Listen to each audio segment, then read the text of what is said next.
kembali lagi bersama saya Felisa Noviana Agra. Nah, pada video kali ini saya akan memberikan tata cara dalam evaluasi pembelajaran kepada teman-teman.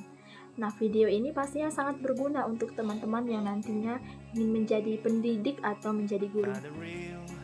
Nah, sebelumnya saya akan memperkenalkan diri saya terlebih dahulu karena tak kenal maka tak sayang. Nah, nama saya Felisa Noviana Agra, saya adalah mahasiswi dari Program Studi Pendidikan Bahasa dan Sastra Indonesia. Saya sendiri berkuliah di IKIP PGRI Pontianak. Nah, teman-teman, dalam video ini saya akan mengambil satu dari 4 keterampilan berbahasa yang akan menjadi contoh untuk materi saya pada hari ini. Materi apa yang akan saya ambil? Materi yang akan saya ambil adalah materi membaca. Oke, tidak berlama-lama lagi, ayo ikuti dan simak video saya. Oke, sebelum kita masuk ke dalam materi membaca, saya akan menjelaskan kepada teman-teman terlebih dahulu apa sih itu evaluasi. Nah, kalau menurut Ari Kunto, evaluasi itu merupakan sebuah proses pengumpulan data untuk menentukan sejauh mana dan hal apa dan bagaimana sih tujuan dari pendidikan dapat tercapai. Itu kalau menurut Ari Kunto. Nah, kalau menurut Rina Febriana, evaluasi pembelajaran itu adalah suatu proses berkelanjutan tentang pengumpulan dan penafsiran informasi dalam menilai keputusan yang dibuat untuk merancang suatu sistem pembelajaran. Nah, yang terakhir itu menurut Zainal Arifin. Nah, kalau menurut Zainal Arifin ini, evaluasi adalah suatu komponen penting dalam tahap yang harus ditempuh oleh guru untuk mengetahui keefektifan pembelajaran. Nah, itu kalau menurut para ahli ya, kawan-kawan. Nah, selanjutnya kita akan masuk ke dalam materi membaca. Nah, di sini saya mengambil tentang materi puisi. Nah, kawan-kawan boleh melihat silabus yang sudah saya tampilkan. Itu adalah silabusnya. Nah, di sini saya akan menjelaskan apa sih itu puisi. Di sini saya juga mengambil beberapa pendapat dari para ahli. Apa sih itu puisi? Yang pertama itu menurut Herman J. Waluyo. Nah, kalau menurut Herman J. Waluyo ini mengungkapkan bahwa puisi itu adalah karya sastra dengan bahasa yang dipadatkan, dipersingkat, dan diberi rima dengan bunyi yang padu dan pemilihan kata-kata yang kias. Nah, yang kedua itu kalau menurut Herbert Spencer. Nah, Herbert Spencer ini mengungkapkan bahwa puisi itu adalah salah satu bentuk pengungkapan gagasan yang bersifat emosional dengan mempertimbangkan keindahan dan efek estetis lainnya. Itu kalau menurut Herbert Spencer. Nah, kalau menurut Pradopo sendiri mengatakan bahwa puisi itu adalah rekaman dan interpretasi dari berbagai pengalaman manusia yang penting. Nah, puisi ini diubah dalam bentuk atau wujud yang paling berkesan. Nah, kalau menurut kawan-kawan, setelah mendengar dari para ahli tadi, mungkin kawan-kawan sudah bisa menangkap menurut kawan-kawan sendiri apa sih itu puisi. Kalau menurut saya, yang bisa saya tangkap dari ketiga para ahli itu tadi, puisi itu adalah tulisan yang disusun sedemikian rupa yang menggunakan susunan kata-kata estetis dan dapat menghasilkan makna multitafsir yang menggugah dan menggerakkan hati para pembacanya dalam bentuk pesan, amanat, atau pembentuk suasana hati semata. Nah, itu kalau pengertian puisi. Oh iya kawan-kawan, saya hampir lupa. Untuk silabus yang saya pakai dalam materi ini adalah silabus kelas 8 SMP. Nah, oke, kita lanjut ke dalam materi. Nah, terbentuknya sebuah puisi tentunya ada unsur-unsur pembangun di dalamnya. Nah, unsur-unsur pembangun yang membuat puisi itu menjadi utuh itu terbagi menjadi 2 unsur, yaitu unsur ekstrinsik dan unsur intrinsik. Nah, di dalam kedua unsur ini ada lagi ternyata anak-anaknya guys di dalamnya. Nah, kita akan menjelaskan satu persatu dulu. Yang pertama adalah unsur intrinsik. Nah, unsur intrinsik ini adalah unsur yang mempengaruhi, yang berasal dari dalam puisi itu sendiri.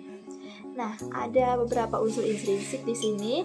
Yang pertama itu ada unsur diksi atau pilihan kata. Nah, dalam membangun puisi, penulis tentunya memilih kata dengan cermat dan mempertimbangkan maknanya. Selain itu, Kedudukan kata dalam puisi ini adalah hal yang sangat penting secara keseluruhan. Nah, yang kedua, unsur daya bayang atau imajinasi. Nah, imajinasi ini tentu sangat berpengaruh dalam terbentuknya suatu puisi tersebut, karena imajinasi ini muncul ketika puisi ini ada penggunaan kata-kata yang konkret dan khas yang dapat menimbulkan imajinasi visual, auditif, dan taktil. Imajinasi itu misalnya ketika kita membaca puisi tersebut atau mendengarkan seseorang membacakan puisi, kita pasti terbawa seolah-olah kita ada dalam puisi tersebut. Kitalah pemeran utama dalam puisi tersebut. Seperti itu ya kira-kira teman-teman. Nah, selanjutnya itu gaya bahasa atau majas. Nah, gaya bahasa atau majas yang ada dalam puisi itu adalah gaya bahasa bagaimana yang dipakai penyair untuk mengungkapkan kata-kata, mengungkapkan perasaan dia dalam puisi itu. Tapi di sini mereka menggunakan kata-kata yang bermakna kiasan. Misalnya, di dalam puisi itu terdapat kata yang mengatakan bahwa rumput itu sedang menari-nari. Nah, si penyair ini mengumpamakan dan mengibaratkan puisi itu seperti manusia yang bisa menari-nari. Nah, itulah yang disebut dengan gaya bahasa atau majas. Nah, yang selanjutnya itu bunyi. Bunyi dalam puisi ini mengacu pada penggunaan kata tertentu, sehingga menimbulkan efek nuansa yang berbeda. Nah, selanjutnya ada unsur rima. Rima di sini adalah persamaan dari bunyi dalam puisi yang bertujuan untuk menimbulkan efek-efek keindahan, kayak nada-nada seperti itulah kira-kira. Nah, yang selanjutnya itu ritme. Nah, selain rima, ternyata di dalam puisi itu juga ada ritme. Nah, ritme dalam puisi ini adalah dinamika suara dalam puisi agar tidak monoton bagi penikmat puisi. Gimana sih dinamika suara agar tidak monoton? Misalnya, seseorang membaca puisi. Kalau sampai waktuku, ku mau tak seorang kan merayu, tidak juga kau. Nah, itu kan monoton kedengarannya. Nah, ritme di sini bertujuan untuk membuat puisi tersebut itu tidak monoton, penuh ekspresi, agar semua pendengarnya itu bisa merasakan, bisa ikut berbaur dalam apa yang ada dalam puisi tersebut. Contohnya seperti ini. Kalau sampai waktuku, ku mau tak seorang kan merayu. Nah, seperti itu ya kira-kira teman-teman. Nah, yang terakhir itu ada tema. Nah, tema dalam puisi adalah gagasan pokok yang menjadi acuan seorang penulis untuk membuat puisi tersebut. Misalnya, seorang penulis itu ingin membuat sebuah puisi, tapi dia bingung. Dia pun menentukan bahwa dia akan membuat puisi tentang pendidikan. Nah, pendidikan itulah yang dinamakan tema. Isinya itu terserah, entah itu guru, entah itu tentang mahasiswa, entah itu tentang murid, seperti itu. Nah, itu dia unsur intrinsik dari puisi.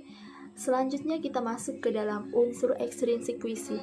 Nah, unsur ekstrinsik puisi ini adalah unsur-unsur yang berasal dari luar puisi tersebut, yang mempengaruhi terbentuknya puisi tersebut. Nah, di sini ada beberapa unsur ekstrinsik. Yang pertama itu aspek historis atau aspek sejarah seperti itu.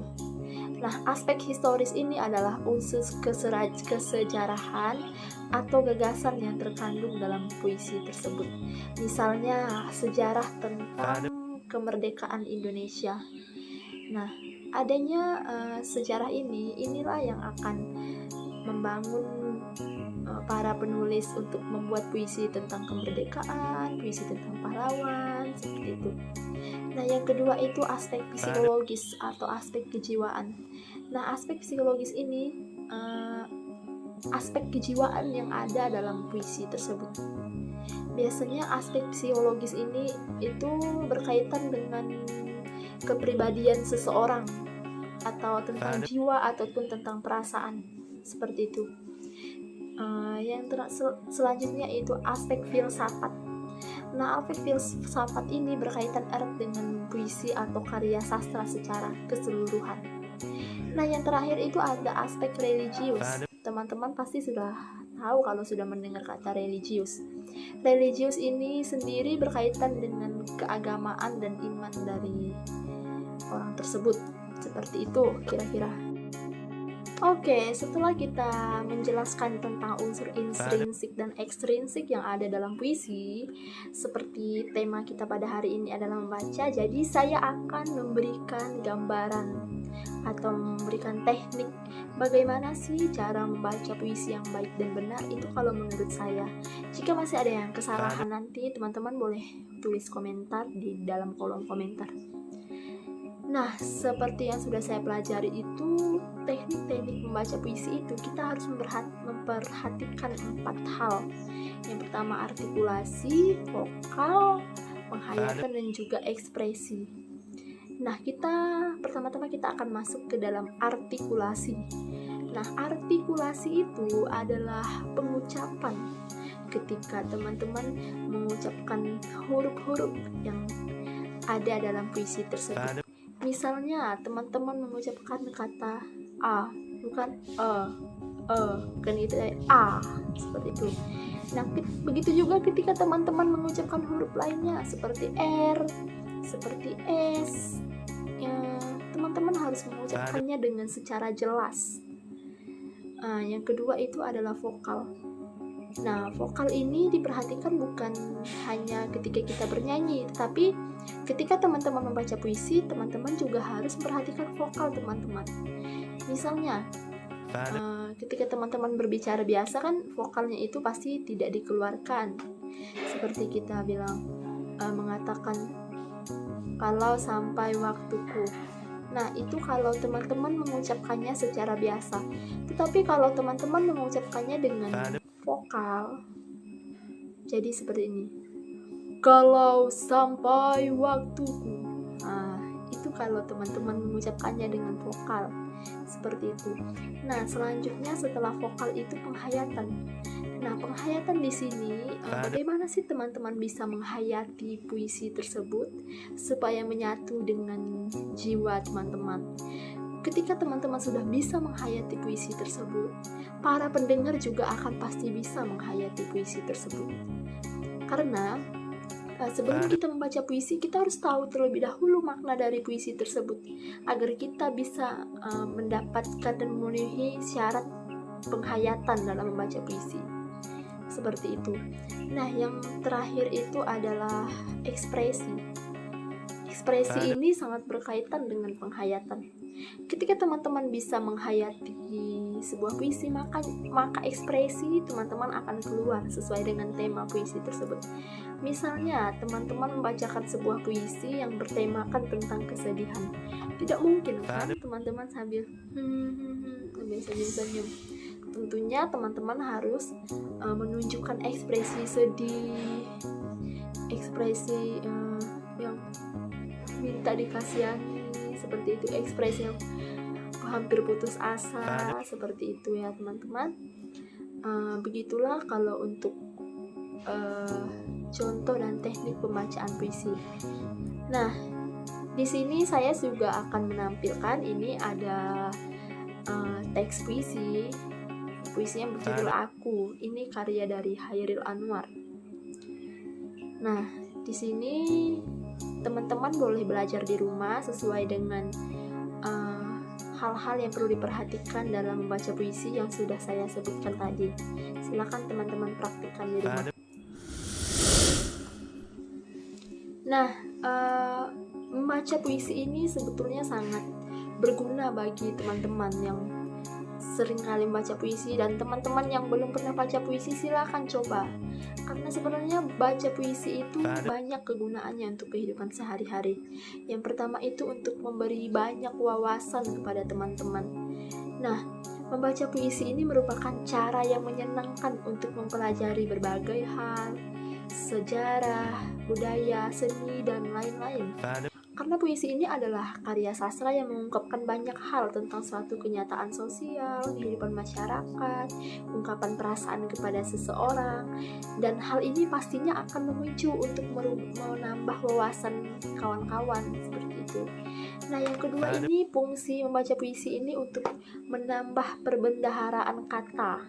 Bagaimana sih perbendaharaan kata? Nah, hal ini sangat berkaitan dengan teman-teman bisa mengenal kata-kata yang jarang sekali teman-teman dengar, bahkan teman-teman tidak tahu artinya. Nah, di dalam puisi itu banyak sekali kata-kata kias yang jarang diketahui oleh orang lain, seperti itu. Nah, selanjutnya itu untuk menghilangkan rasa stres dan cemas. Nah, perlu teman-teman diketahui bahwa puisi ini juga bagian dari seni yang bisa menghilangkan rasa stres dan cemas teman-teman ketika menghadapi masalah. Banyak sekali pengarang puisi yang menyalurkan ungkapan perasaannya, ide, gagasan, dan imajinasi mereka dengan diwujudkan dengan hasil karya sastra, yaitu puisi.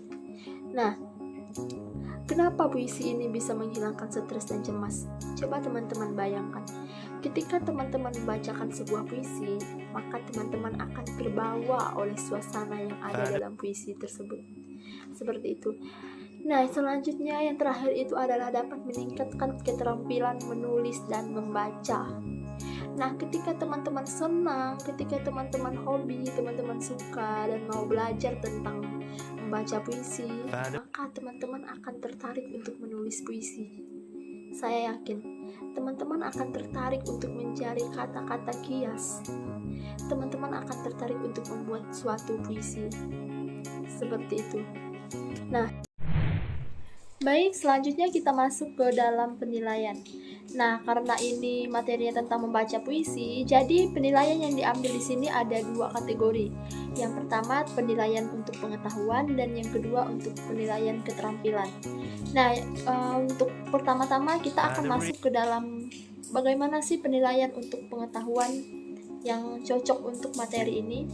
Nah, di sini saya sudah menampilkan ada dua soal, ini dua contoh soal untuk penilaian pengetahuan. Nah, boleh teman-teman lihat, ini ada puisi yang berjudul Tanah Airku, Tanah yang Beragam, karya dari D. Caritas. Nah, silakan teman-teman buka terlebih dahulu. Nah, di sini sebelum teman-teman jawab soal, jika soalnya seperti ini, berupa ada cuplikan puisi, jadi teman-teman baca soalnya terlebih dahulu. Seperti ini, misalnya, ini soalnya tentang makna kias mutiara hitam yang tersirat pada bait puisi di atas adalah, itu soalnya. Setelah itu baru kita membaca puisinya. Kita cari makna kias yang tersirat pada puisi itu apa sih? Makna tersirat dalam puisi itu apa sih? Nah, di sini pilihannya itu ada 5. Yang A, keindahan laut Indonesia. Yang B, kekayaan laut bangsa. Yang C, anak kebanggaan Papua. Yang D, keindahan Papua. Dan yang E, kekayaan Papua. Nah, di sini saya juga sudah menyertakan kunci jawabannya, dan kunci jawabannya itu adalah C. Nah, itu soal nomor 1. Nah, untuk soal nomor 2 itu boleh teman-teman buka. Soal nomor 2 itu, citra atau imaji yang ditampilkan pada puisi tersebut adalah.